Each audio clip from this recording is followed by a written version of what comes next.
Kennedy is going to be such a contrast. He's certainly not quiet, and I think he's going to be egalitarian. I agree with Mark, starting with food.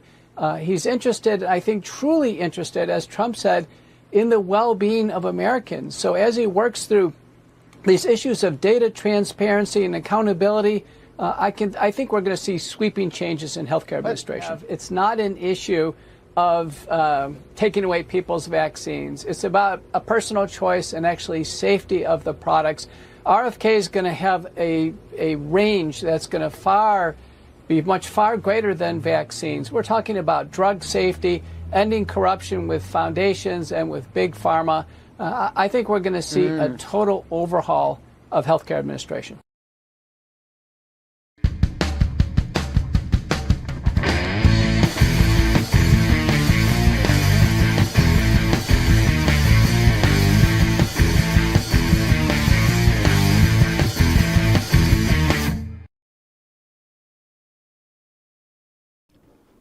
Hey, you guys, what's going on?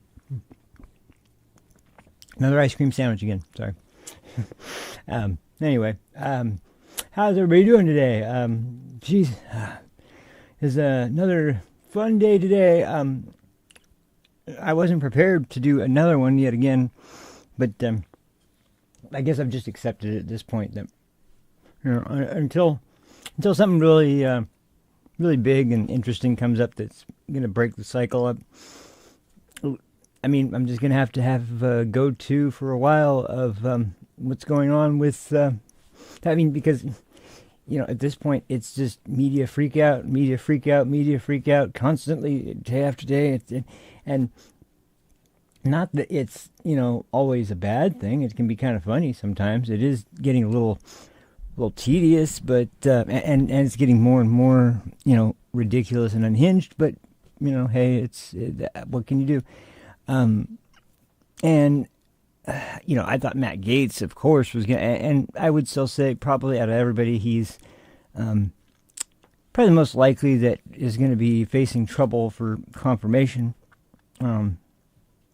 But there was an obvious and very, very strong reaction that may have been even more intense because it would just be accepted, with media people that Matt Gaetz, he's a MAGA extremist and he's gonna be a threat to democracy.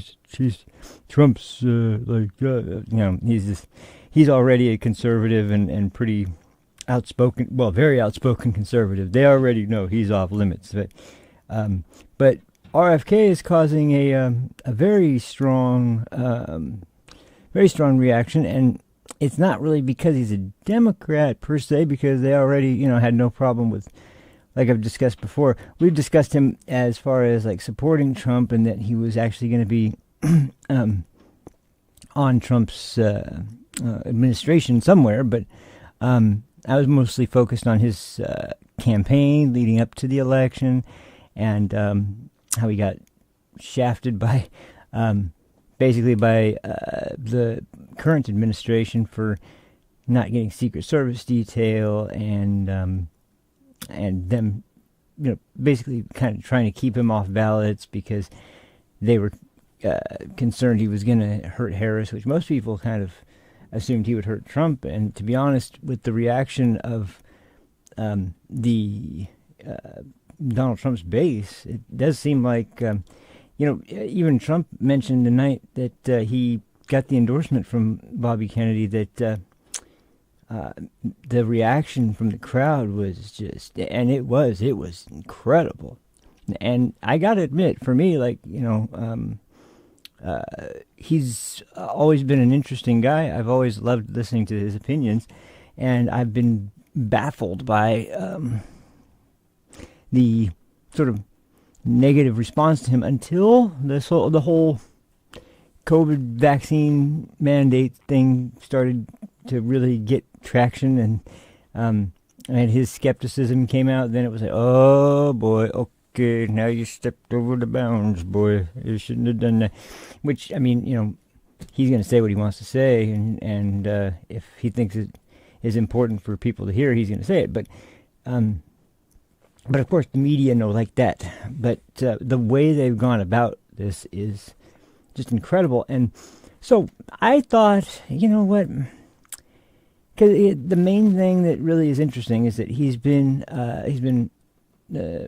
nominated as the Secretary for Health and Human Services, which is kind of like the branch that oversees all of the, like, it's not just related to environmental protection, not just about food and drug FDA sort of related. This is the whole, like, dealing with pharmaceutical industries, dealing with agriculture, dealing with food, dealing with everything falls under the purview of Health and Human Services, including, well, we'll get to it, but essentially, I started thinking, I've watched our current, which I hate to even say it, the current guy who is sitting as Secretary of Health and Human Services, and I remembered seeing him in front of Congress several times, and well, I'll say that I was less than impressed. But when you look at some things that we can look at now and say, wow, where's this guy been? I don't understand, unless they could be hiding this sort of thing, or not wanting to talk about it. But gasp, that I don't know if they would. I don't know. Would the media do that? You're damn right they would. And that's really the point that I want to get to, is that Javier Becerra, the head of Health and Human Services, is a low-life scumbag, and I don't say that with, light, just flagrantly. He is, well, we'll get to it, because it's bad.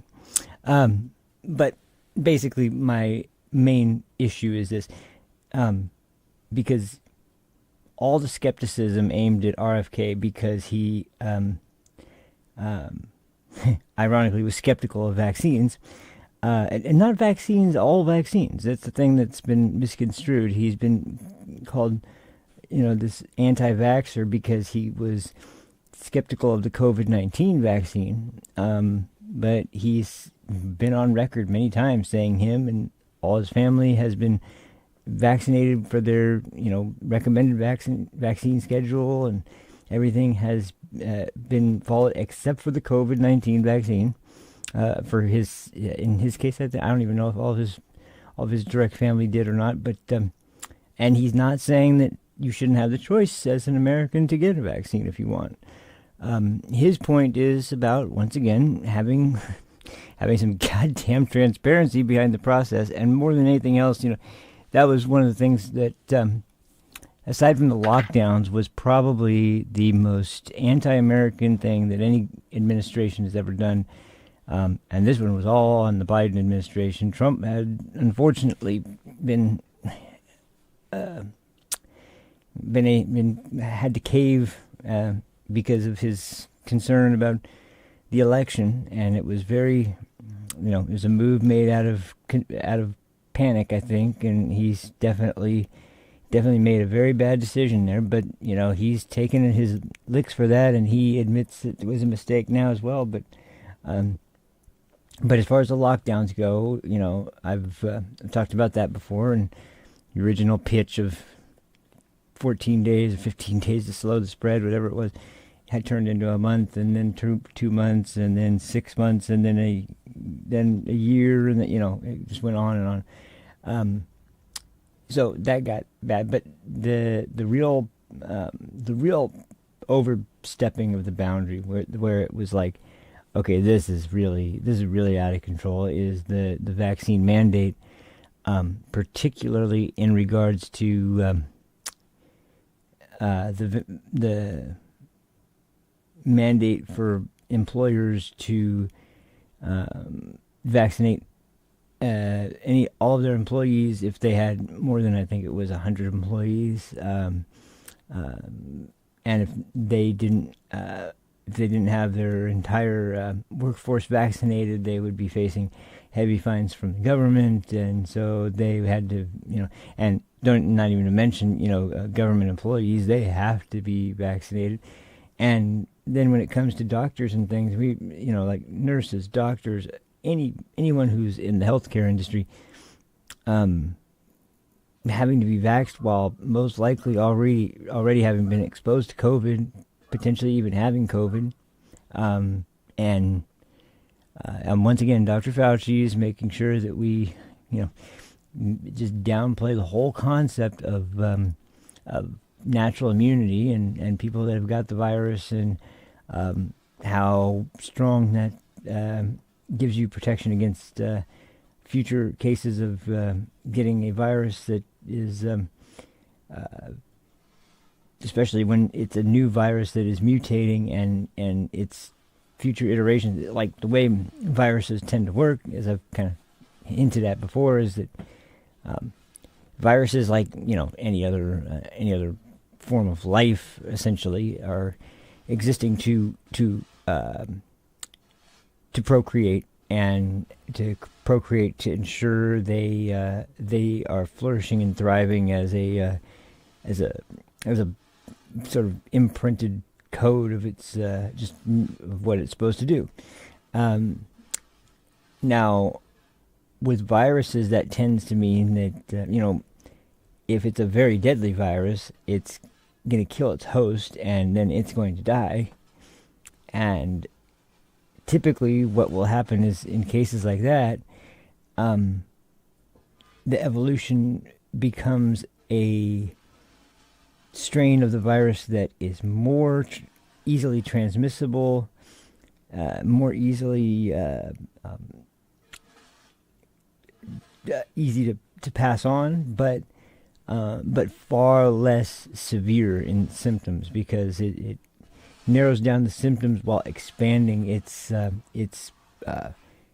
contagion factor. So, and that's what happened with COVID, obviously. When you look at the first variant versus the other variants that followed, they progressively got far less and less severe as time went on.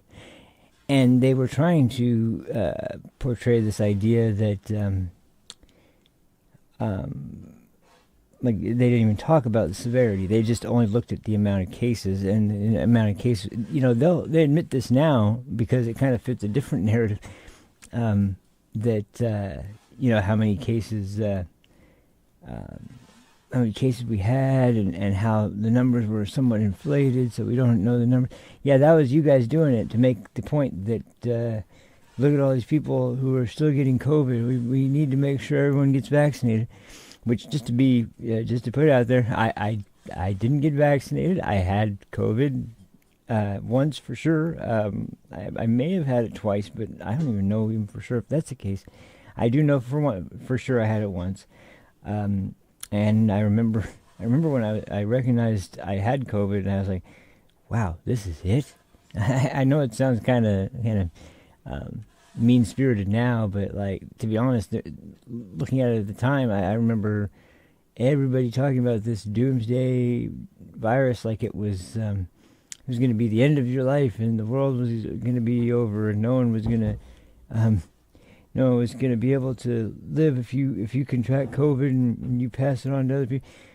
I just remember, like, man, I've had flu worse than this, like more than once too. Like, it was not uncommon to have a flu that was worse than my actual COVID case. So anyway, it's just looking back on it now, it's like, this is what had everybody up in, and like, now to be fair, once again, people with comorbidities, people that already had existing conditions that made for weird complications, and elderly people in particular, like, all those people, by contrast, had a much more serious risk of having something be a problem that was not going to be easily solved. And in particular, if you have any kind of respiratory illness, like my brother has asthma and has had asthma all his life, and it's not as severe, I don't think now. He had a series of treatments over a long period of time that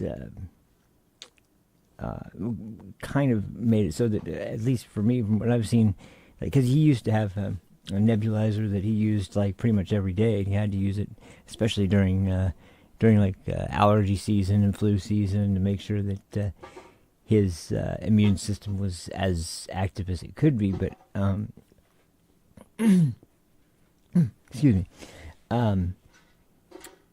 But now it's he hasn't had to go through that, and he's not nearly as because I remember one of the worst cases where he ended up in the hospital because he couldn't breathe really well, and I remember seeing his chest, and it was sucked in so deep. Oh man, it looked bad, but I mean he made it through. But I think he was like 8 or 9 years old at the time. He was really young, and it was tough on all of us. But the point is, like, that kind of thing would make you very worried about someone being at risk for COVID. If you have someone with asthma that severe, and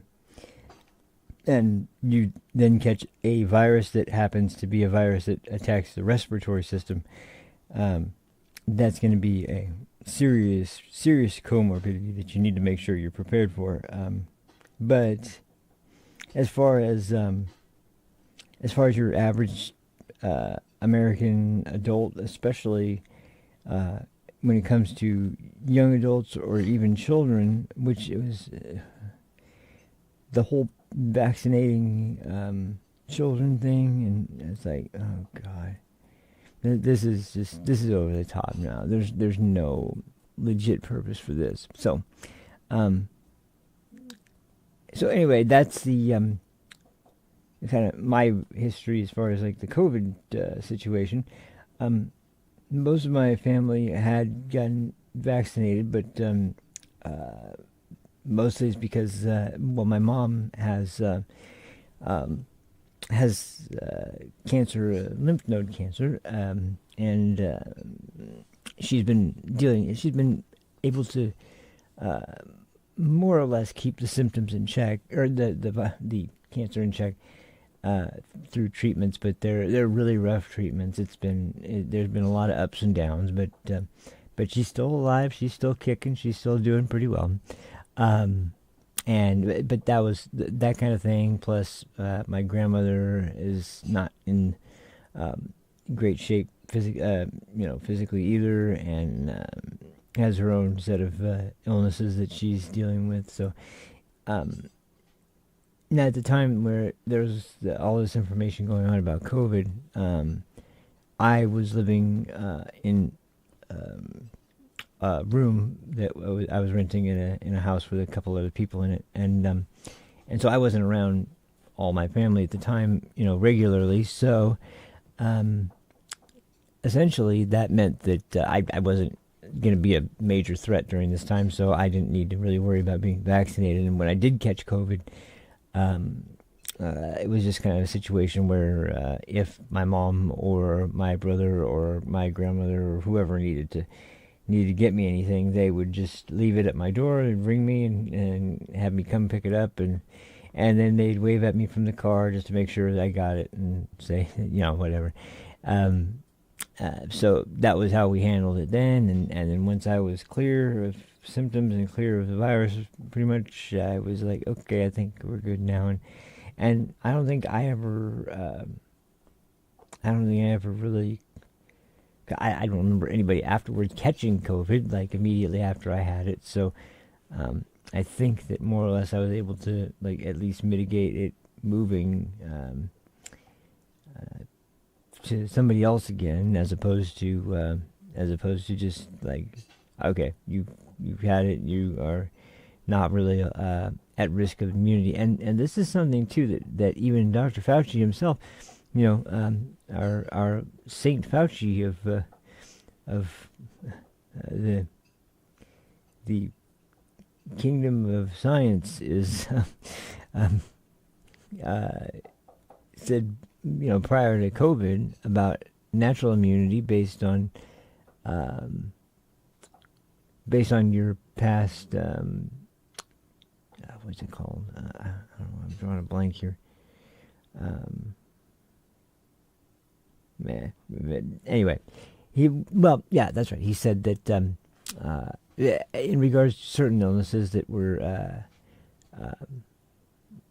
that already had vaccinations on the market that were approved for the public. Someone had called asking a question. I think he was just being interviewed on a show, and they took questions at the end. And one of the questions from someone in the crowd was that, like, should we get a vaccine if we've already had the virus? Is it important to get vaccinated then? And Dr. Fauci actually pretty much said at that time, like, no, there's not really any point in getting vaccinated. You're actually getting as good a treatment or better, or good a protection or better from natural immunity than you would from artificial generated protection that you get from a vaccine. So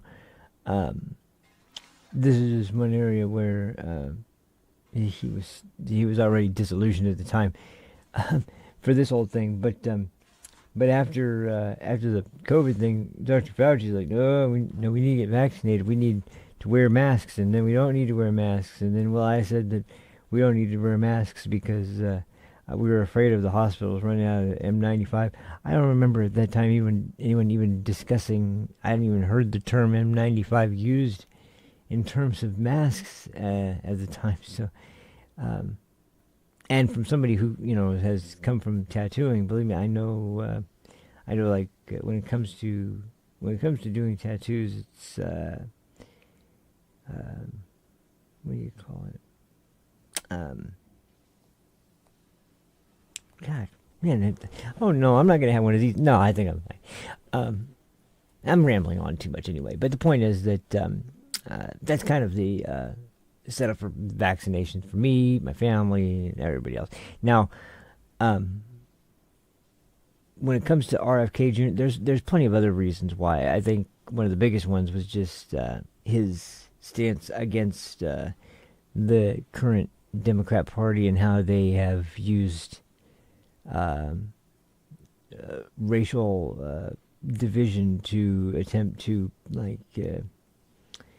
draw in voters from all different demographics. Because once again, if you're a member of the Democrat Party, you have to more or less just say whatever anybody wants you to say. But you got this guy who's a Democrat coming out and saying things that, wait, no, we can't have him saying that. No, and they can easily, because RFK has been pretty remarkably upfront and honest about his past experiences, his low periods in life where he's made some pretty bad decisions. But that's something I like to see in a leader, when they can admit that this thing I did because of this reason was really stupid and I should never have let that happen, yada yada yada.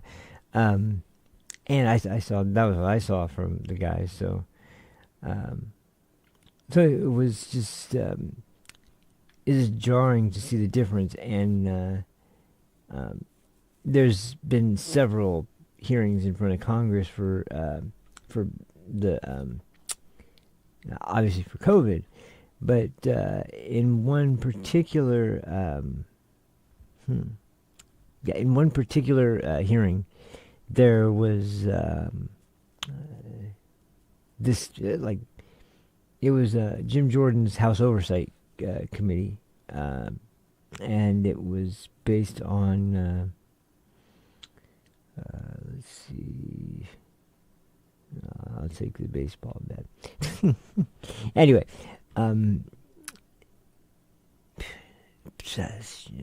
yeah. So and not to mention the fact that RFK has been just kind of a controversial figure for a long time. It's not like he's been in the spotlight. But I will say that there was talks about him being involved in the Obama administration in 2008. And nobody freaked out at that point, but I think when he came out and supported Trump, that obviously kind of sealed the deal. That okay, he's going to hold perhaps true to his actual beliefs that he believes is the most important thing to do. And he's not going to force that on anybody. He's just going to make suggestions based on what the information is, and that's what the role of someone in that position should be like. So hopefully I can get my better...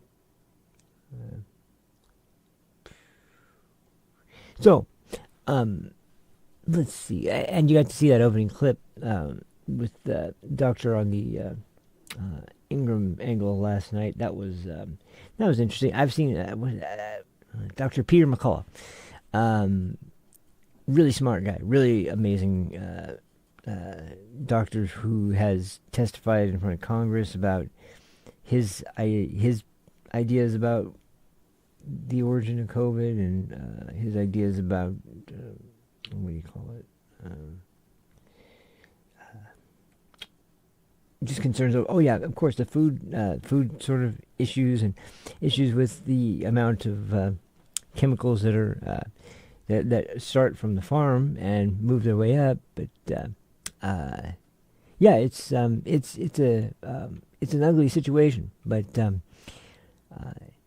there's not anybody I would imagine that would be better in that role than RFK would, and you can find pretty good proof in our current unfortunately member of well, I'll just leave it at that. Actually, I don't want to go that far, but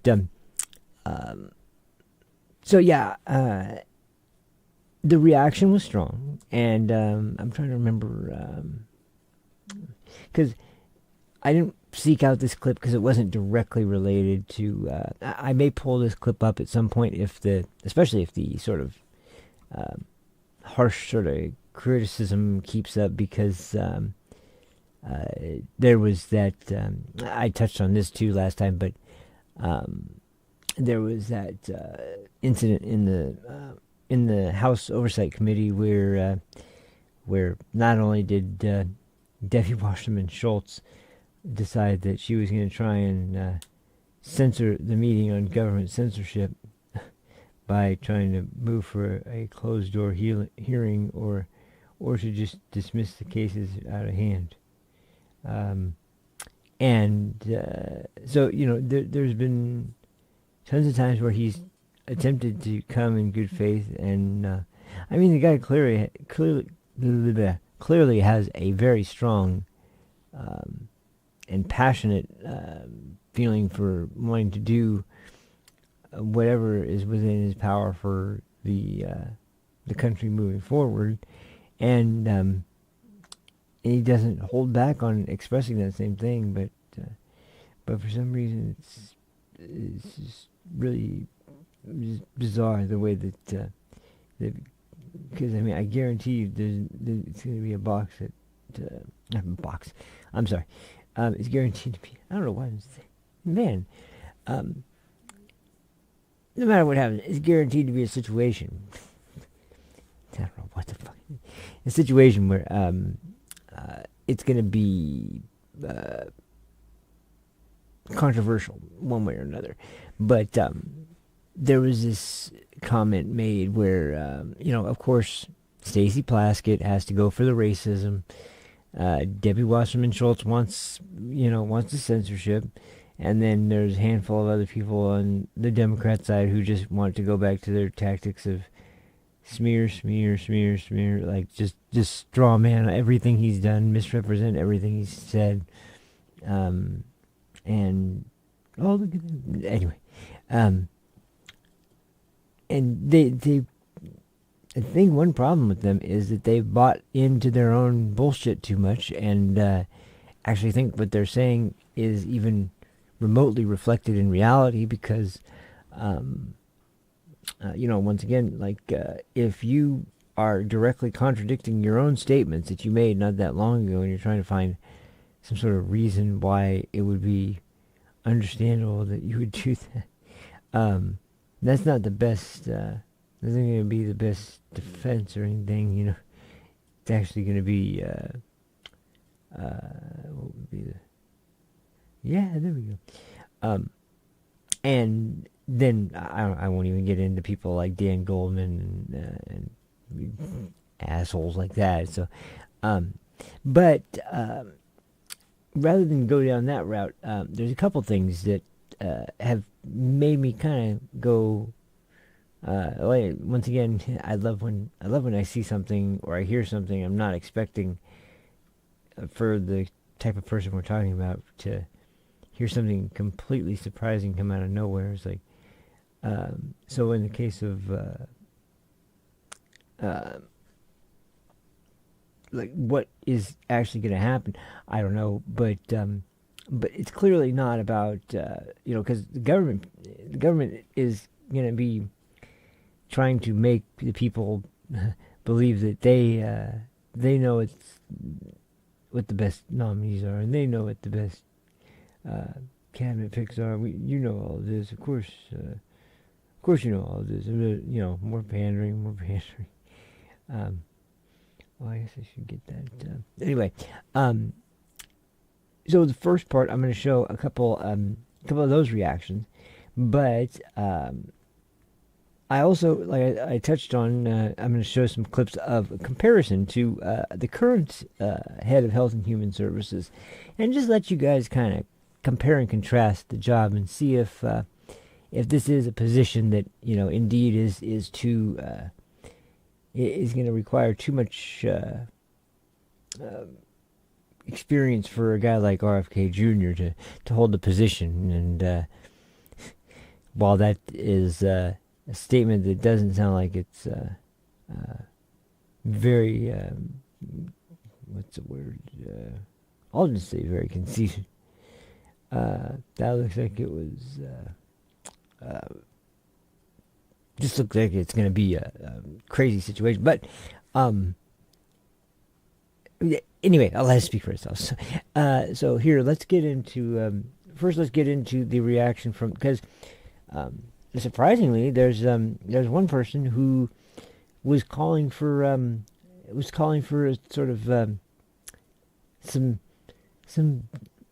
actual level-headed responses back and forth from both the parties in this time of appointments. And as much as the current administration has said that they want to turn down the temperature and stop all the really heated rhetoric, it doesn't really help too much when the next day they turn around and say something like Trump supporters are garbage. I'm not going to rag on Biden too much after yesterday, because I had to watch some other people cover it, and it was very, very interesting to see the difference. But anyway, so the first one is let me find it real quick. Hang on just a second.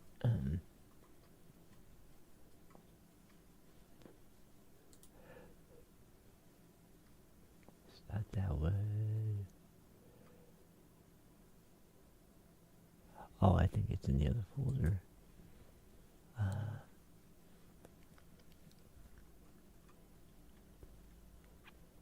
Mm-hmm.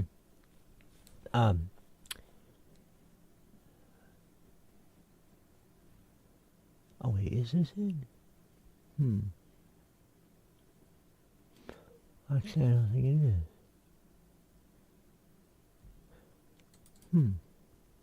Well, okay, give me just a second. If I have to render it again, I will. I just a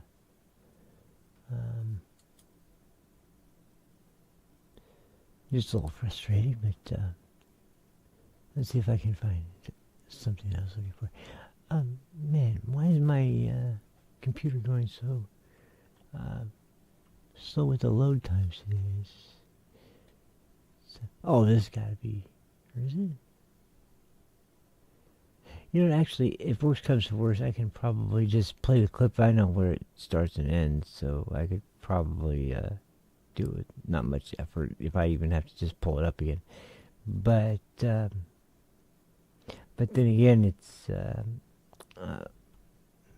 well, it's information that would take. There'd be no substitute for specific ones I found, and kind of wanted to go for those specific ones because I familiarized myself with them. But why is I can't find the one I'm looking for? What was it?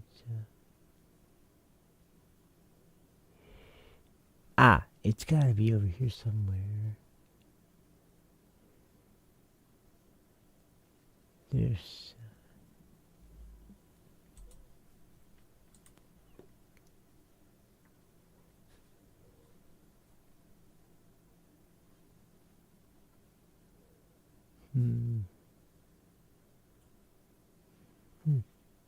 That's really weird. Okay, my go-to folder. Oh, there's one more I need to check, I think, actually. I need to start going through. I've been trying to get rid of all the clips I don't need, obviously, anymore, but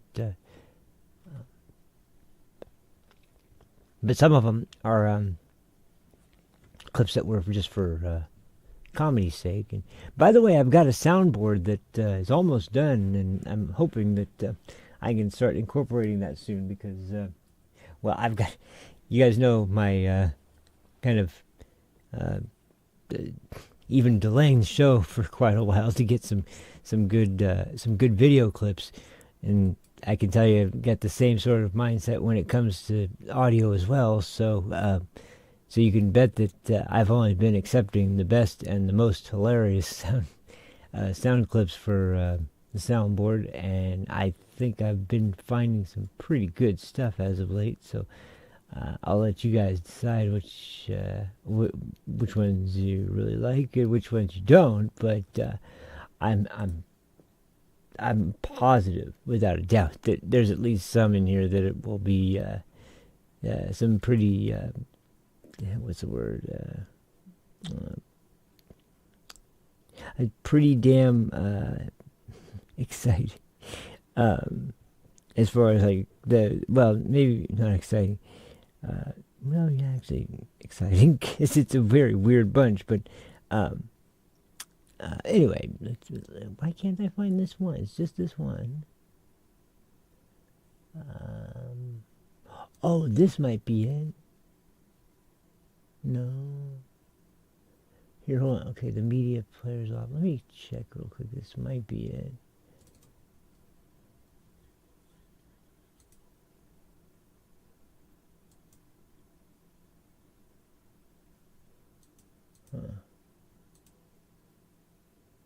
Oh yeah, it is on this one. Oh, but this one also has that on here too. Well, yeah, I could play that as well. Actually, it'd be a good, yeah, it would be a good one to play. Oh, but this is the full clip. I cut it up. That's right. That's the problem. So where do they go? Okay, I remember what happened now. I'm sorry. I was trying to keep everything organized from, channel to channel, show to show, all that fun stuff, and it was a little weird, but anyway, I really need to clean some stuff up. Or I hate how it keeps defaulting. I don't know why it always defaults to small icons. I want to see medium thumbnails or large thumbnails when I'm looking up video files. It always reverts back to... Okay, here we go.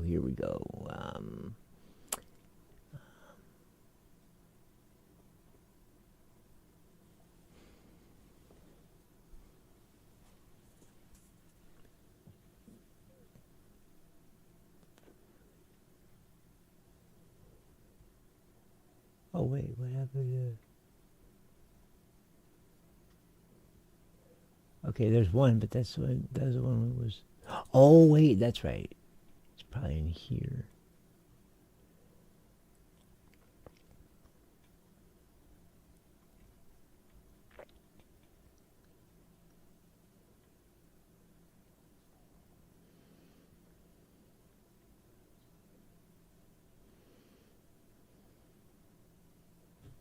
Here we go.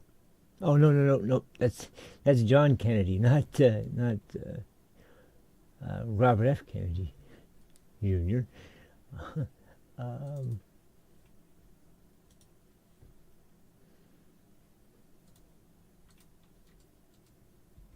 Oh, that's right. There's one more folder I always forget about. Did I get rid of it? I did get rid of it, didn't I? I can't believe it. Okay, you know what? This is pissing me off. I'm going to find this right now. I'm sorry, guys. Jeez Louise. What the hell is going on here? That wasn't today.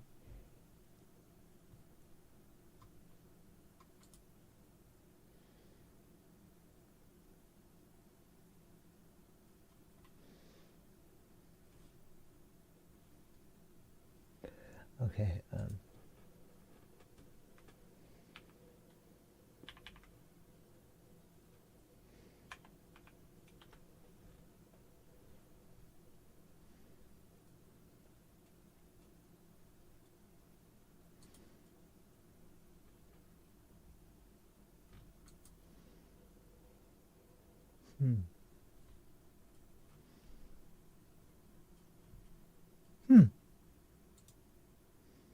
I didn't save it.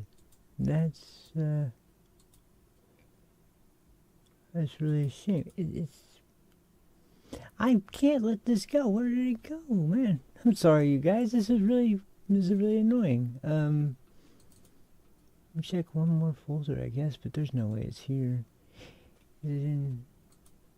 I know I've checked this already, but is there some way I missed it?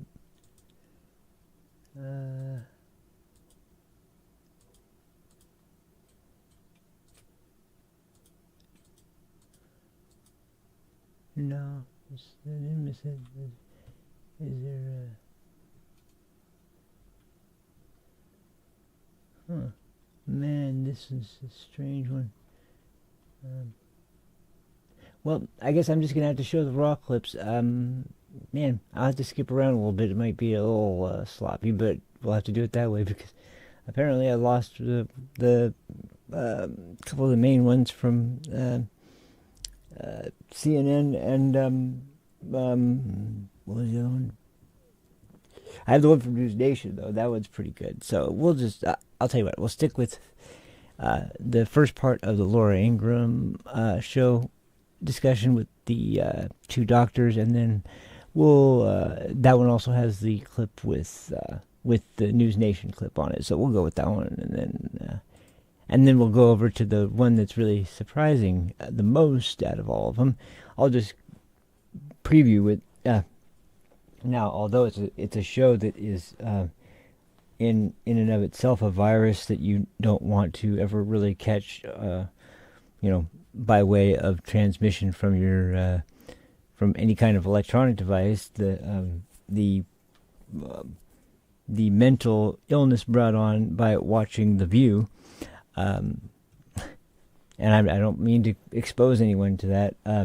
Eric Adams is got some strange but very, very well-founded and very, very respectable words for someone like Eric Adams, a Democrat mayor of New York City. So that was a surprise, definitely for me. So anyway, here we'll start with this one, and then we'll go from there. Let me pull this up.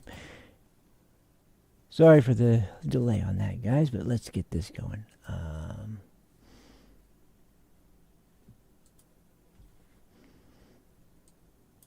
Okay.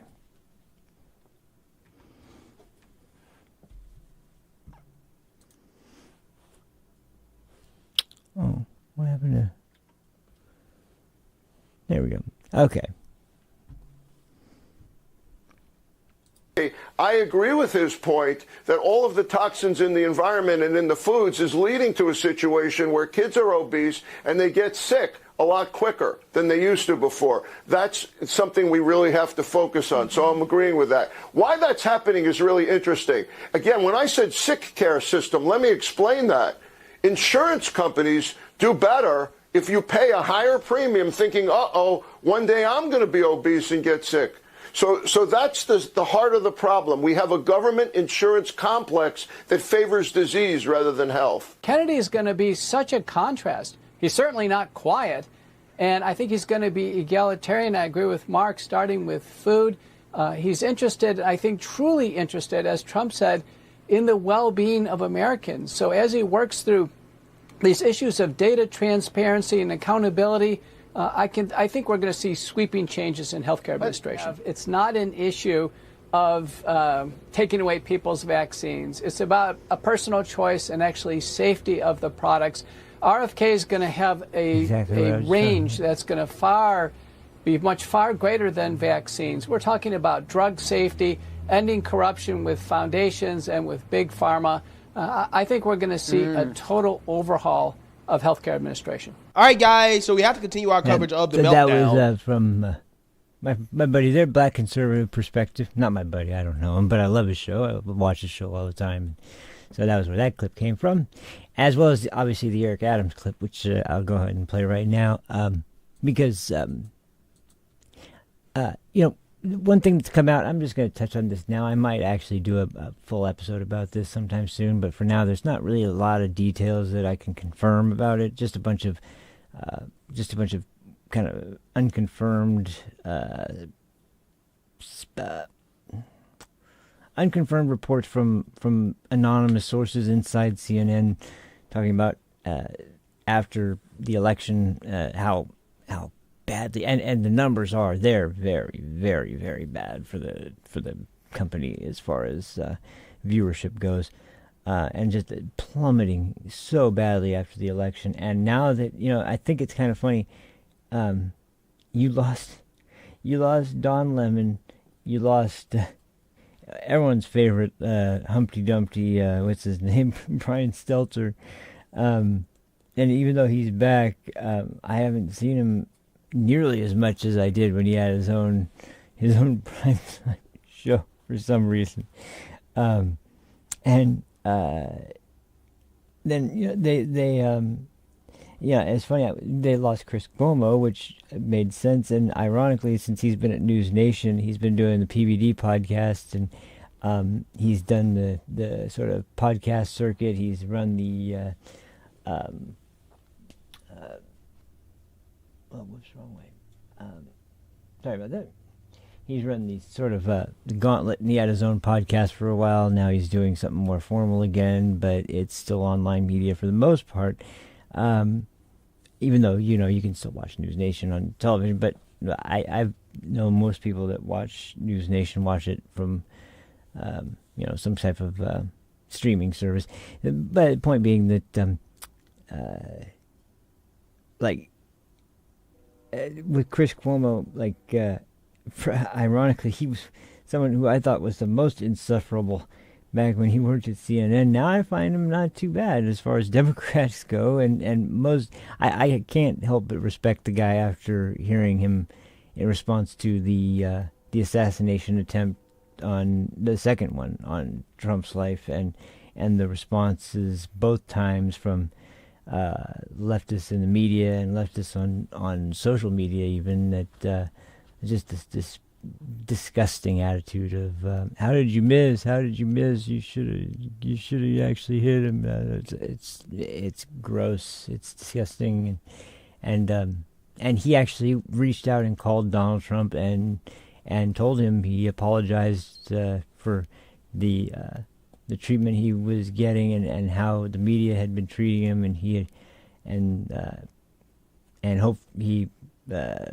I can't remember exactly how he worded it, but basically remorse for ever, presenting something that could have in any way led to someone doing something like that, because he's not a fool, and he's not under a tyrannical corporation's contract at the moment, so he has to lie, just to keep his job, so he can actually say that.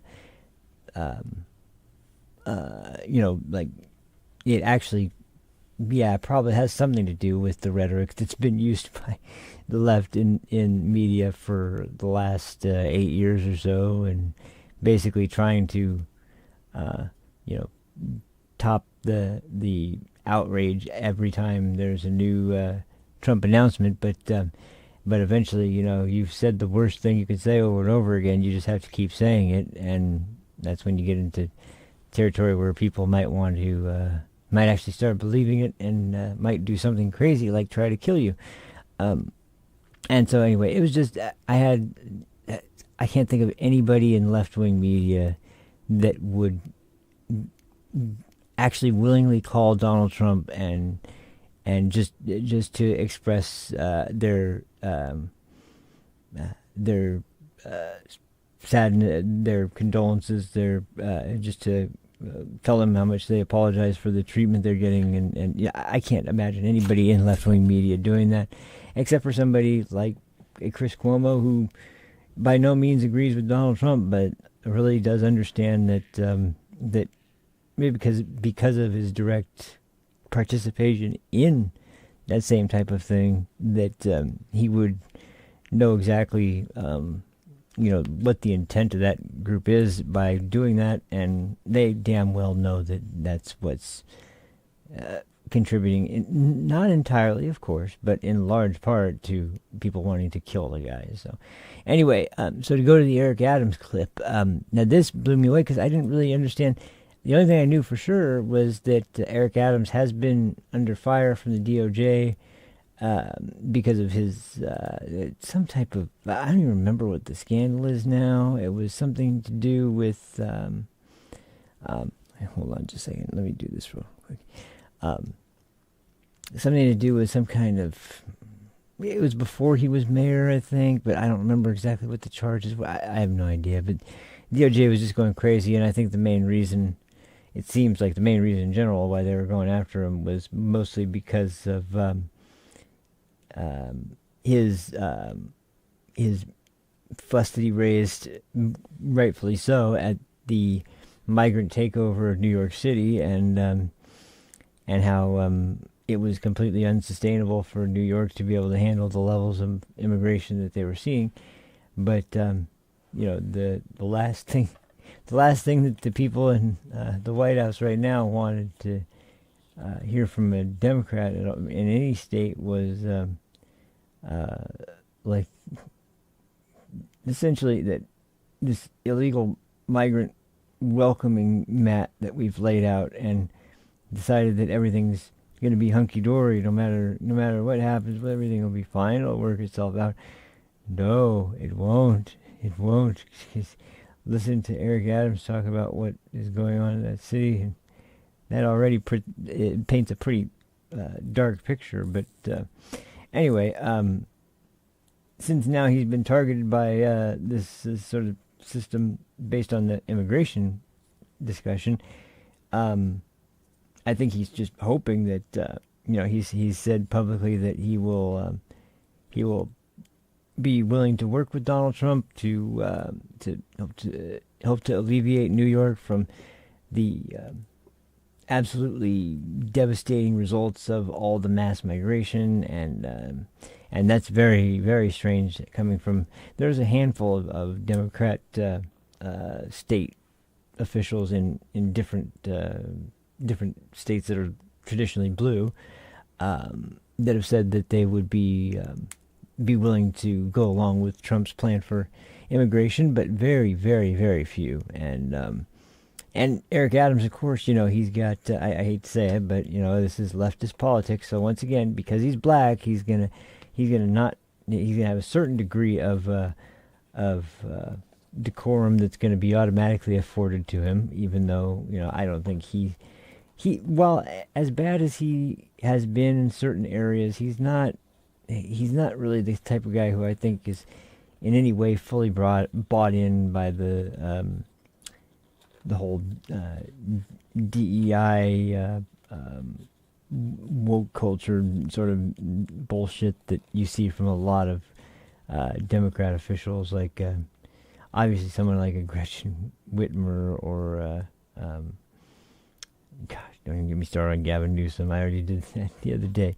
But you don't see that same kind of attitude. You see at least a different kind of attitude from Eric Adams. And he is a mayor. He's not a governor, but still, mayor of New York City is like, might as well be something like a governor in certain other states because of the size and complexity of New York and running the place. But anyway, so this is Eric Adams on The View and doing something less than calling Donald Trump, you know, the biggest threat in the world, and it's even worse than the migrants, and even worse than you know, anything that's happening in the world. It's all Trump's fault. He's just going to make it worse because his opinion's not that. You know, they really don't seem to be able to. They either don't understand it or they really are turned off by it, and it seems like the latter rather than the former because.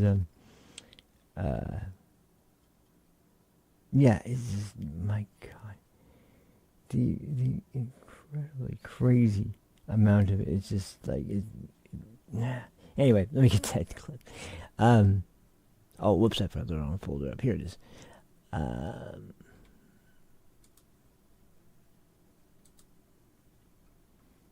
wait, no, it's in this folder. I do know where this one is. I just saw it, so I know I'm in the right spot for the most part.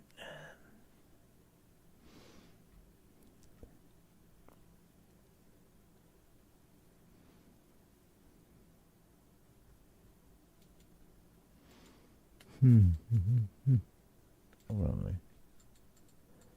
Okay. I need to close some of these folders too, I think. That's another problem. Wait, which one?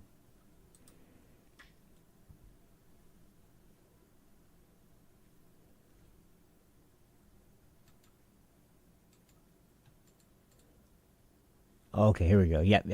Found it. All right.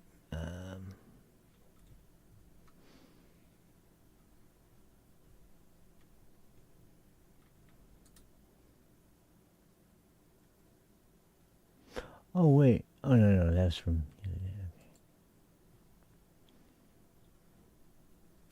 Okay. Wait. Oh, don't tell me I lost it again. Man, it's just not my day for video clips today. Okay, it's got to be... Where's my other folder? It's right here. Here we go. Here it is. Here we go. It's... No. Yeah, here we go. Finally. Thank God. Gee, I'm sorry, guys. All right. Corey's fucking up like crazy. Okay. All right, so here we go. We'll go... oh, yeah, let me bring up the full screen first, and then we'll go from there.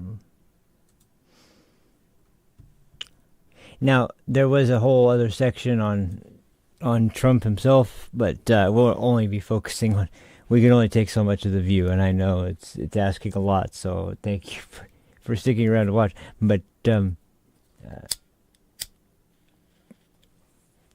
ease the suffering, we're mainly only going to deal with just the RFK part of the conversation, not the Trump part of the conversation, where they really start trying to...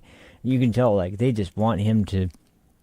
They're just dying for him to say what they want him to say. They want him to say all the same stuff they say on a daily basis about everything Trump does and says, and everything that his supporters and his family and everyone around him says and does. Like, they're just trying to like, lead him, you know, come on, Mr. Mayor, come on,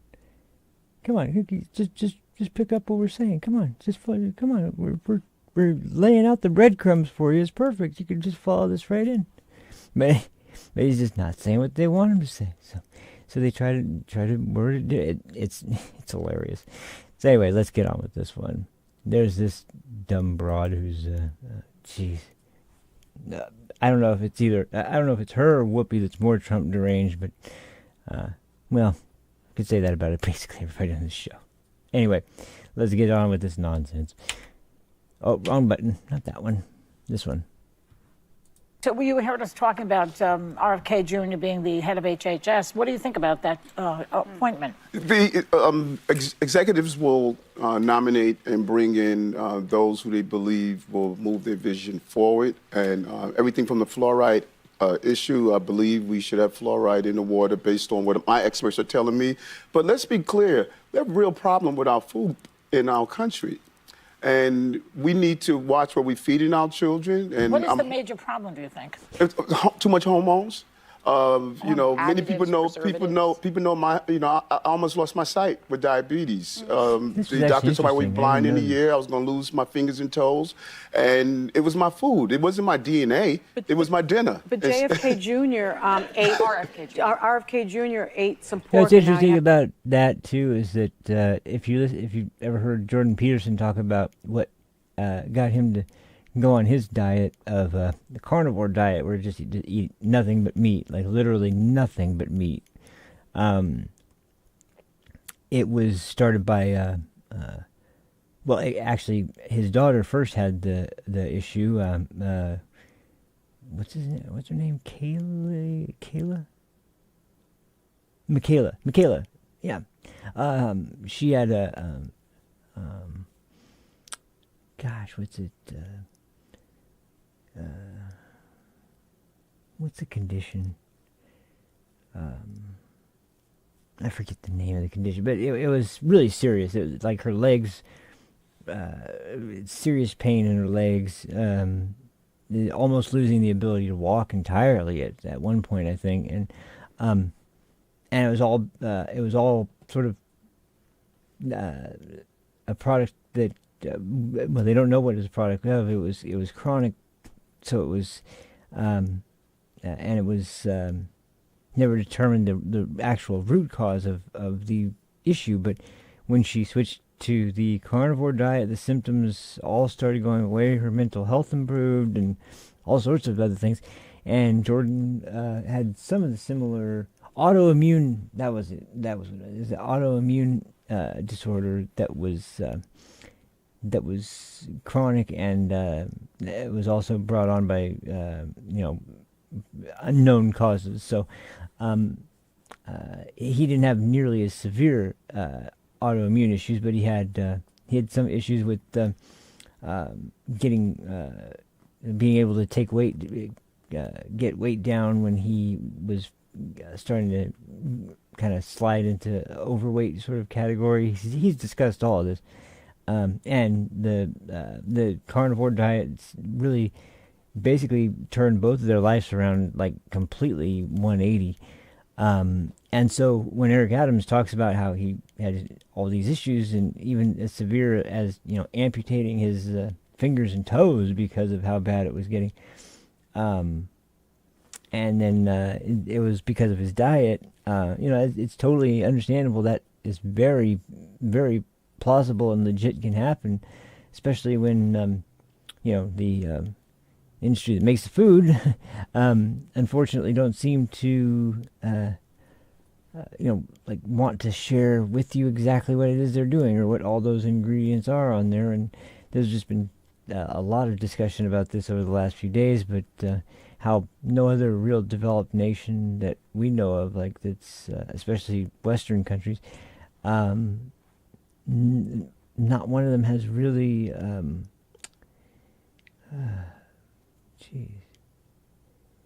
but anyway, that's just like it's a valid point. It's a very valid issue. But what do these guys want to talk? They don't want to talk about that. They want to talk about what they know is a slight against RFK, and it's not because of specifically RFK. It's kind of more or less because Trump picked him. So yeah, that's always at the heart of what their argument is. So anyway, let's go back. Some pork, and now he has a brain worm. Is he the person that should be in charge of that? Yeah, well, let's understand this also. RFK Jr. ate some pork, and now he has a brain worm. Is he the person that should be in charge of that? Yeah, well, let's understand this also. In all of these agencies, there are thousands of employees and experts that understand these topics, and there are rules, there are regulations. Mayor, a lot of them want to resign. When they see some of the people that are going to be on top, I think there's going to be a mass exodus of people who have the institutional knowledge and the institutional memory and DOD at HHS. Who wants to work under our cook? And let me respond to that. If we love our country, then no one individual should take us away from our mission. Yes. If you dedicated your life to a particular place. I dedicated my life to law enforcement. So if a new commissioner came in that I disagreed with, I was not going to say, I'm going to resign. Let's love the country. Let's love our cities. Let's get away from the rhetoric of the professionalism that we know. Those are experts in this. They're going to look at his proposal, do a real analysis, and make these decisions. It happens. So, yeah, that's really very interesting to hear that, because once again, he's more or less kind of sympathizing, and once again, it's partly out of self-interest because he knows he's looking at some serious stuff going on, and he doesn't want to have the president not at least be someone who he is in at least a neutral relationship with, let alone a bad relationship with. So. So there's partial motivations that are just selfish, but also I think at the same time there's some genuine desire to find common ground to solve problems for everybody, and it's very refreshing to see that from a Democrat who's in charge of anything significantly that is dominated by Democrats historically, especially when you're talking about New York City of all things. But it is commendable. But the rest of the interview that goes on, and like I said, it just starts heavily leaning over to the direction of Trump, and not so much about the same topic. And that's what they do. That's what they do every day on The View. It's never about any topic. It's about what Donald Trump may do to mess everything up for us. So it's pathetic. So anyway, so now this is where I think it is, because you get the idea. These people mock the guy. They insult the guy. They treat the guy like he's a kook, and he's crazy, and he's stupid, and he's anti-vax, and he's anti-science, he's anti-common sense, he's probably anti-human, he wants to kill everybody. Who knows what they say to themselves behind closed doors or whatever. But here's the thing. Right now there is a specific guy who is obviously in that position, and I don't know how many people know who this guy is, but I think we should all get to know this guy a little bit at least, because this guy's a real piece of work. His name's Javier Becerra, and he is the current head of Health and Human Services for the White House, for this administration, and he's gone on record with by being in public hearings on Capitol Hill with the House and the Senate, and they've gone on to ask all sorts of questions, and everything from because, mind you, he also oversees the ORR, the Office of Refugee Resettlement, and that includes migrant children, migrant families, and just anybody crossing the border. Falls at least a little bit into their purview, and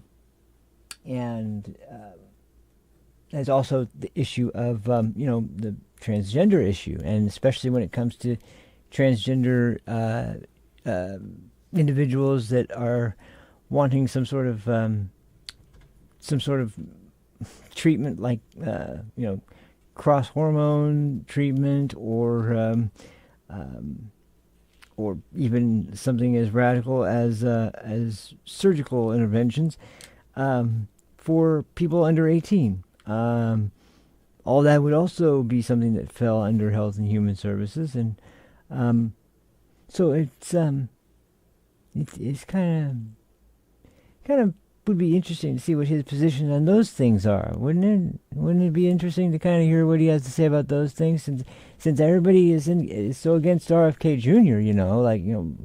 Let's see what this super important position, because they pointed out, the head of Health and Human Services, it's a very important position, but let's see who they have that is in charge of the place right now, and just, you know, take a little peek and see what kind of character this guy is, because you know, they couldn't be, you know, having somebody there now that would be somebody that would be seemingly, I don't know, completely irresponsible or reckless, or just going along with an agenda that he knows is incredibly harmful and reckless and has no real evidence to support its efficacy, and nothing at all to suggest that this is a good idea, and they basically are experimenting on children as if they were, you know, lab rats to confirm their ridiculous, perverted theories about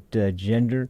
You know, just a hypothetical, just totally hypothetical. But you know, they couldn't possibly have somebody that completely out there as the guy who's heading up that department right now. Could they? Of course, you know, they would at least have a little bit more concern and respect for that position than that. Well, let's just see.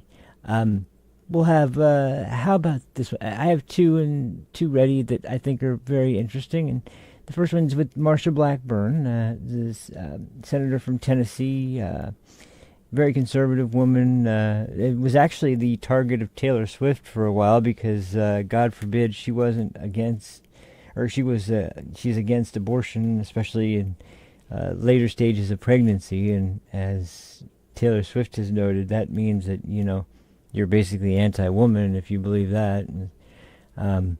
Which I've talked about abortion before. I've made my position known.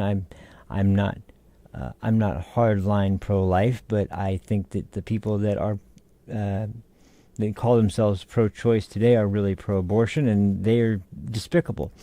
But I also would probably be considered pretty restrictive by a lot of people's count on especially on the left, but even maybe some people in the middle, because I think that 12 weeks is kind of hard line where I draw the line, and I'll go into detail at some point about that when we go into at some point a deeper conversation about abortion. But for now, I'll just say I'm pretty firm in that position, and I think there's plenty of reasons why that's a totally reasonable and genuinely good faith compromise to make when you know the stages of development of a child once after conception, which, you know, the most stringent of pro-life advocates will believe, of course, that because life begins at conception, that is automatically a cutoff point for any kind of termination of that pregnancy, unless there's some kind of serious risk to the mother or something else along those lines, like rape. But of course, those are very, very, very, very uncommon cases, and just more or less a way to throw out a distraction and keep it. Anyway, now I'm going on and on about that, but let's check out what Javier Becerra is like. Let's start with, this time I know exactly where they are, so no worries here. But like I said, this first one was Marsha Blackburn. The second one is also with a very interesting senator, but I'll save that for just a second. So, here we'll go here and get this. Okay.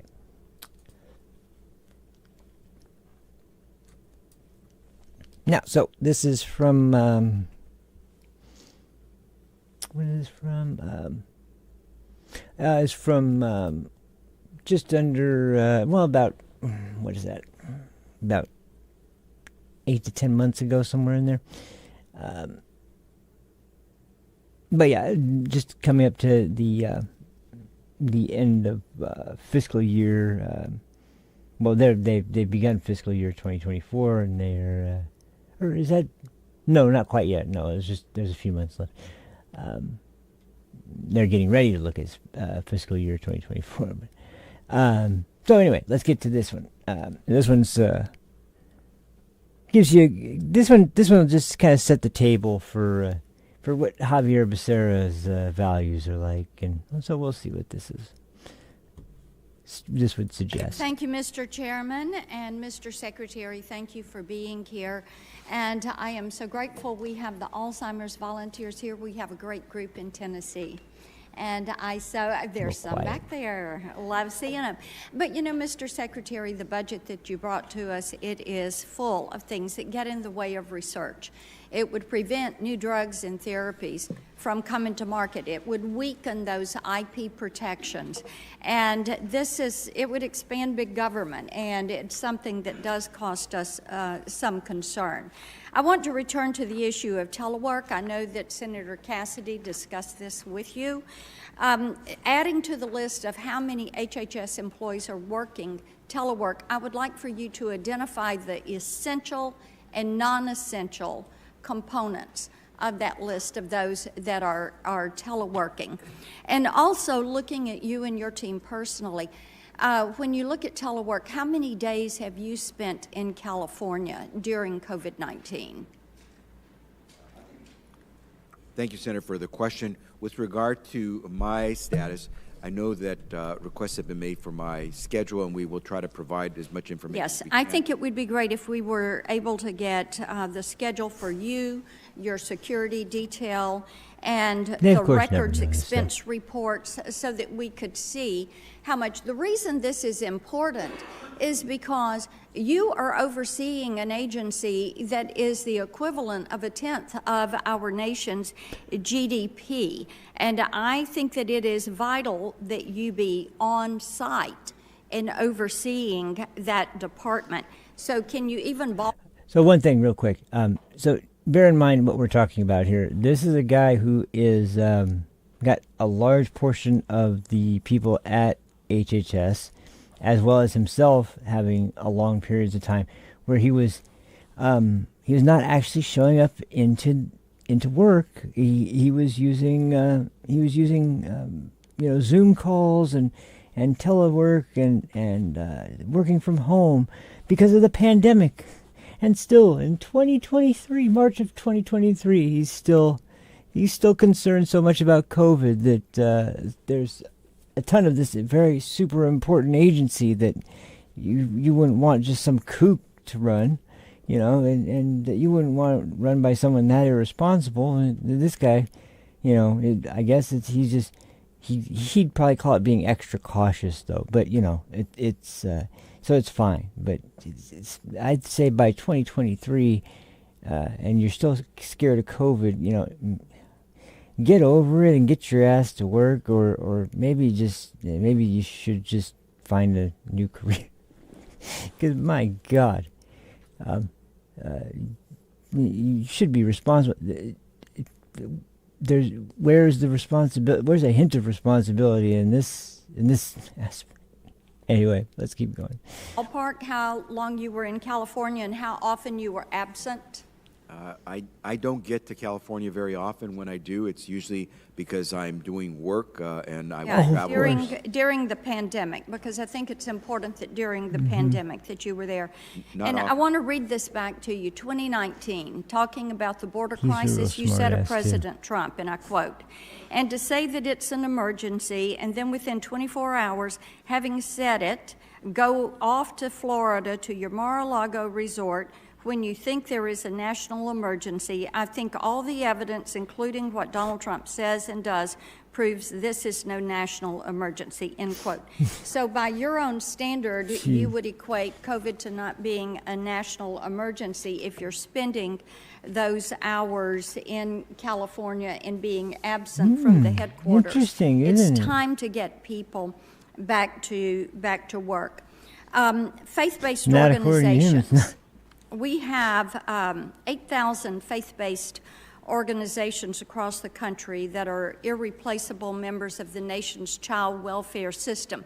Senator Ossoff and I are going to do some bipartisan work at Judiciary Committee on these issues. Tennessee relies heavily on faith-based agencies for services like foster care, adoption, different child and family services, and the recruitment of those adoptive families. Now, under your leadership, one of the first actions that HHS took was to rescind waivers issued by the previous administration, which allowed faith-based groups to place children with families in accordance with their sincerely held religious beliefs. The president's budget now proposes to combat sexual orientation and gender identity discrimination by penalizing foster care and adoption providers for operating in accordance with their tenets of faith. So, with nearly... So once again, very interesting choice. You know, you could get this migrant child and you know, as I've said before, if a child crosses the border and is here and is not in the hands of a sex trafficking ring or a child labor exploitation, you know, ring of some kind, that child's damn lucky. But then they get in, and all of a sudden, you know, who knows who they approved to take the child in, because, well, if you're going to take one of these children, you're going to have to make sure that they can have access to direct drives and, or not direct, I don't know why I said direct drive, has access to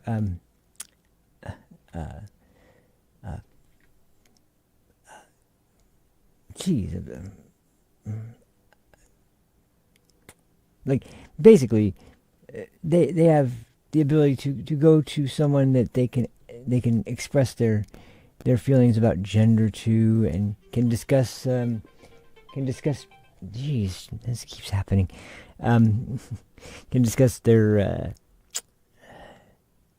confusion, perhaps, you know, maybe perhaps some gender dysphoria, perhaps some pretty strong issues. But because if they're with a faith-based group, they're likely going to be skeptical and not just rush to, you know, immediately put that child in the hands of someone who's going to want to just feed them a bunch of hormones and get them in for some sort of mutilating surgical procedure of some kind, because you know, they might not affirm their identity right away. You know, we can't have that. We got to think of the interest of the child here. So no more faith-based organizations and adoption. No, that's irresponsible. Once again, let's see what this true humanitarian has to say about this one. Oh, whoops. 400,000 children in the foster care system. Would you not agree that placing those kids in loving homes is a greater priority than advancing an agenda? Senator, thank you for the question. There is no doubt that being able to place any child who's in foster care in a loving home should be our top priority. And we want to make sure that that's always possible. We want to make sure laws are not violated that would prevent that child from going to a loving home. Let's do this. Let's have you submit how many potential foster and adoptive homes would be forced out of the system if the president's budget were put into effect on that issue. I want to go back. I know Senator Menendez talked to you about the Office of Refugee Resettlement, and this department is responsible for the care and placement of unaccompanied children who come across the U.S. border, correct? And are you aware of the recent New York Times article that really reported on the large numbers of unaccompanied children who are being placed with exploitative sponsors and working long hours in dangerous conditions?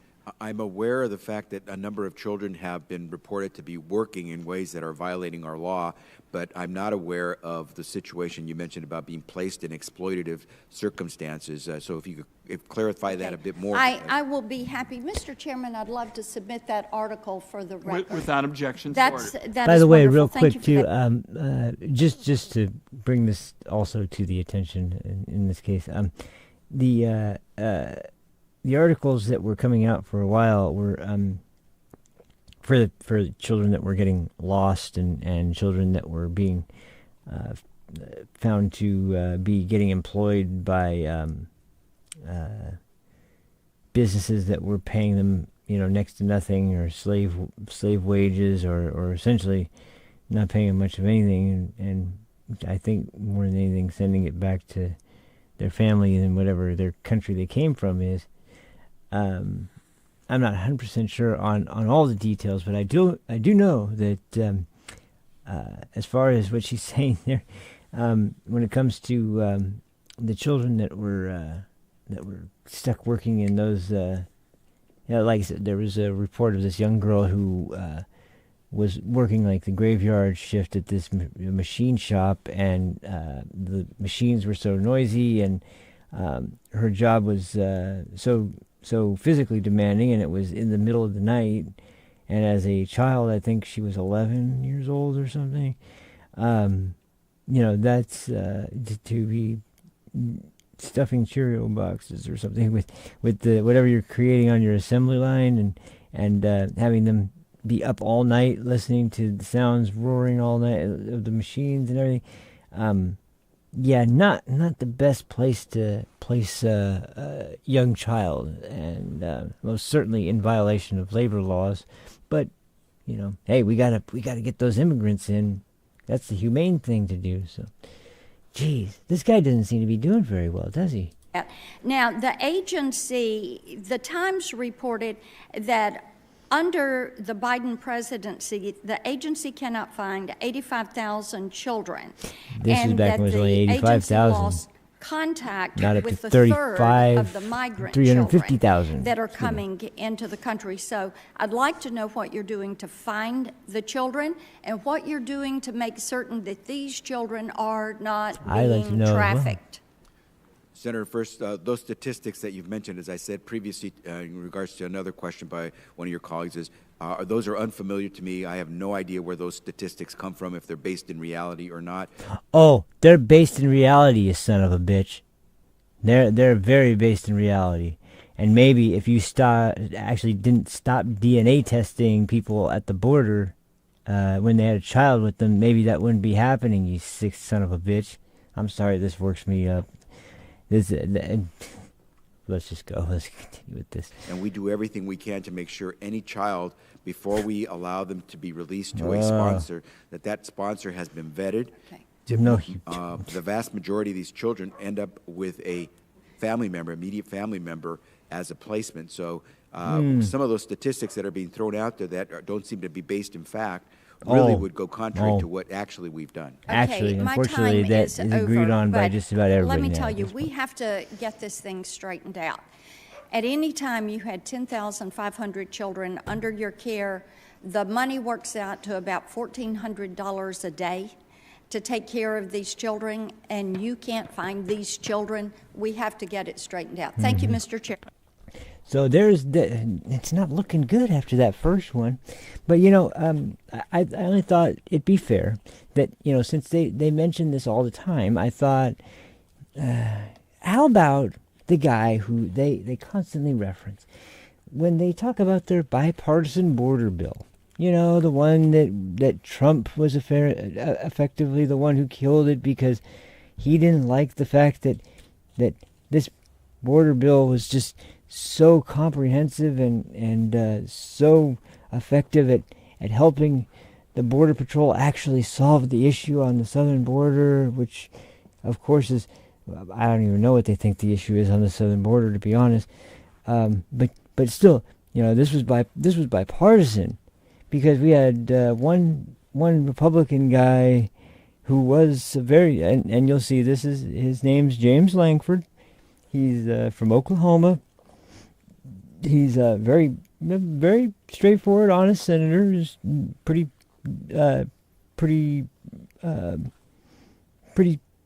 standard conservative, not over the top radical, but pretty much down the line. Checks every box for your standard conservative Republican.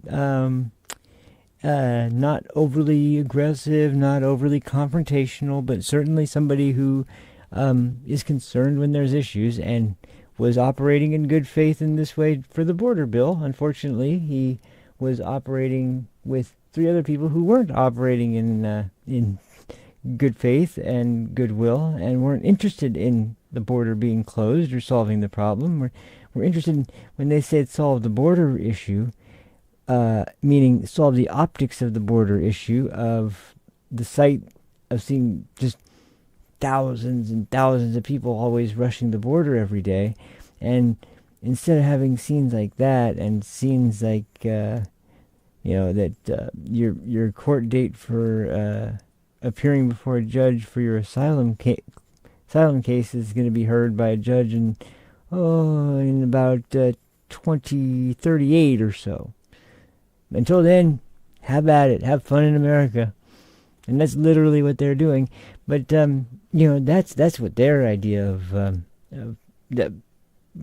the right way to handle things is. But they're starting to see what kind of problems those cause. So obviously, solution is speed along the process. Make sure that we just get them in and get them through that immigration court as fast as possible. And as a matter of fact, how about we just take the Border Patrol agents who aren't, in any way judicial nominees. They've never been judges, I would imagine, most of them, or probably all of them, and never really aspired to be judges. But because they're there, and because they're handling the migrants already, how about we just make them judges, and then they can just adjudicate the claim right there. And then, of course, they'll be compelled to say yes, because they have to say yes, because if they don't, we'll fire them. And problem solved. Problem solved. Who wouldn't want to go along with that? Oh, they didn't sign? Oh, that's because Trump told them not to. Yeah. Who could see anyone having a problem with that except for that evil Trump? So let's see what the co-author of this so incredibly comprehensive border bill that was going to save the country from its immigration issues and have it solved once and for all. Let's see how he questions Secretary Javier Becerra about the situation on the border. So and just overall questions that you would ask, the Health and Human Services Secretary. So let's see, James Langford. Okay.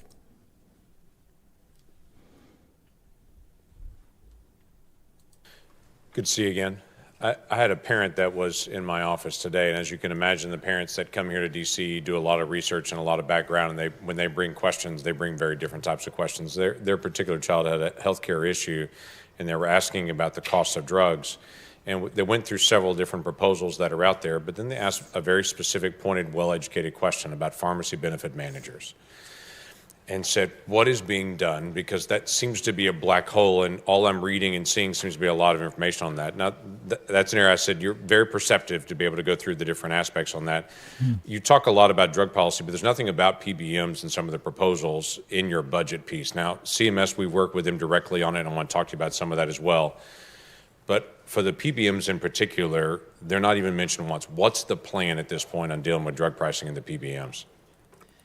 And Senator, thank you. And it may not be as directly included within the budget, but the administration is working on PBMs because we know it more and more there is a growing concern that the middlemen in the process of getting drugs from manufacturer to patient are skimming off a good deal of the money that's being generated, and what we want is for consumers to get the drug at the lowest price possible.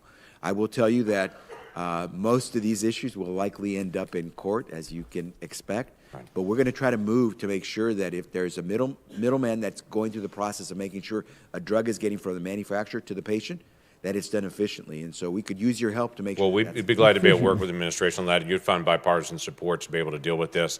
Some basic elements of transparency. Obviously, PBMs are very opaque in where the pricing is, where the money actually goes. Yep. or even the standards for evaluation. Different pharmacies are evaluated different ways, different months even, where they don't even know the evaluation, the price on it. So getting some standardization. We've made those recommendations to your team. We'd love to be able to work on that. And if we need legislation to be able to fix it, let's continue to be able to work on that. If I can continue on that same theme, this issue of tiering is becoming more and more important, where the drug will be released out. There's a generic drug that is released out later in competition, but it's, according to the PBMs and the original manufacturer, it's put on a branded tier, meaning that the patient at the pharmacy counter is paying the more expensive rate rather than the generic rate for their pharmaceutical, and it also becomes an issue for Medicare as well. That's not an issue that you brought up on this, but it's a really big issue that we need to be able to address, this whole issue of tiering of where a new generic drug comes out, whether they're a branded tier or generic tier. Can you help us get to try to settle this issue to lower prices? We'll follow up with you, Senator. Thank you for that. Let me talk a little bit about something Senator Menendez brought up as well, and it's this issue of the children in ORR custody that have come across the border. These are the unaccompanied minors. The New York Times published this report that was pretty horrific about labor, but this is not new. This is something Senator Portman and I and several others have worked on for several years, trying to be able to figure out how we can actually manage this. The Times actually identified that there is a stat that's 85,000 children that HHS lost immediate contact with them once they were placed in sponsorship. So that's my first question. Is that number accurate? Because once HHS does the vetting, places them with sponsors, the next question is, do you know where they are, even for those first 30 days? And then when you get to day 31, do we know where they are? And if I can push this a little farther, if they don't show up for their first hearing, is someone from HHS checking on them? Because at that point, they're lost. And Senator, every week I get briefed by my team, sometimes 2 or 3 times a week, on this situation with the unaccompanied migrant kids and where we stand. I've never heard that number of 85,000. Of course he hasn't. I don't know where it comes from. Of course he hasn't heard that number. And so I can't attest. I would say it doesn't sound at all to be realistic. And what we do is we try to follow up as best we can with these kids. Just deny it. Congress has given us certain authorities. Our authorities essentially end the moment we have found a suitable sponsor to place that child with. Well, we try to do some follow-up. What about your responsibilities of checking out that that sponsor? Obligated to follow up with us, and we make every effort to follow up with them as best we can. But that is the first 30 days. There's the follow-up that's actually happening there. But if they don't show up for the first hearing, there is no follow-up at that point. Is that correct? The follow-up for purposes of the immigration proceeding would be, I believe, through the Department of Homeland Security. Okay. Well, at this point, no one's following up. There are some assumptions that are made there that if an unaccompanied minor has been placed in a home and then they don't show up for hearings, no one seems to be checking on them to be able to figure out, are they still at the same address they were dropped off at? What are they doing and why are they not showing up at hearings? I also understand that you've called for an audit, a 4-week audit in February on that. My understanding is that audit concludes next week. Is that something that we could get a copy of that audit report as well and to be able to see next week when it's finished? Let me make sure, Senator, when we have that audit finished, if we're able to share publicly the results of that. Oh, man. Listen to this slimy weasel. Listen, okay, I can't stand it anymore. Listen to this guy. Okay, so first of all, I just got to interject. We'll finish this in just a second. I'm sorry. Listen to this. You just are denying every step of the way that that doesn't sound correct to me. Blah blah blah blah. Blah. Just everything you can possibly do to minimize the severity of the situation, and then it's like, well, after 30 days we can't call him. Well, you think after 30 days you'd be a little more concerned about the child and where the child is with this sponsor that you supposedly left the child with, who apparently is, not even at the address that they said they were going to be at, and you can't reach them on the phone, the phone that we give them at taxpayer expense. And then have the nerve to sit there and say that, well, when we get the reports in, we'll get them to you. We got to make sure that we can. What can be? like what can be said public. It's not about what can be said publicly. It's about what you want to be known and what you don't want to be known. And what you don't want to be known is the way you treat the migrant children, which is not much better than the damn cartels, it sounds like at this point, because of the way that it's like. Because listen to this, I've heard tons of information about this, and I have no reason to doubt it. Everyone has been correct so far with what they've said. They will release some of these kids to sponsors, quote unquote, that have applied and received approval for like something like 30 or 40 children. Gee, I wonder, if there's something nefarious going on there. And once again, when we're talking about kids here, that's like kids and pets, animals are two of the things for me. It's like once you are this blatantly and obviously reckless to the point where it's hard to tell even if you give a shit. I'm sorry, you're just like, you've got no redeeming quality whatsoever. This is despicable and it's disgusting, and this is Senator Langford here. But I'd love to hear these jackasses come out here and talk about the bipartisan border bill. Yeah. James Langford definitely seems like he would be on board with, this ridiculous agenda here. But anyway, let's finish this up. And then. I believe we can probably share most of the information, because most of the process that we use is public. Right. And what we're trying to do is make sure that our checks on vetting are catching anyone who should not be considered a suitable sponsor. Well, you're not doing a good job with that. And so our that. audit is for the purpose of making sure that our background checks are fulfilling that mission. Right. I don't know why there wouldn't be a good reason you couldn't share it with this committee. Yeah. Exactly. And even if we were seeing it just locked in with this committee to be able to see it and it wasn't public or released, I don't know of a reason that audit couldn't be released. There are issues of privacy for the children and so forth, but we'll Get make sure that. that But we probably not kids' privacy. names in the report, but thank you. Senator Langford, thank you for bringing up the pharmaceutical benefit I don't want to hear that. It's clear that whole thing is he's in the pocket of the pharmaceutical industries, no doubt. There's no doubt about that part. But what is just disturbing as hell is that this is what I've been talking about when I've mentioned this before. At this point, it was 85,000. As I said, it's jumped up to about 350,000 now. Kids that have vanished as soon as they've been handed off to the sponsors. They've never been heard from since.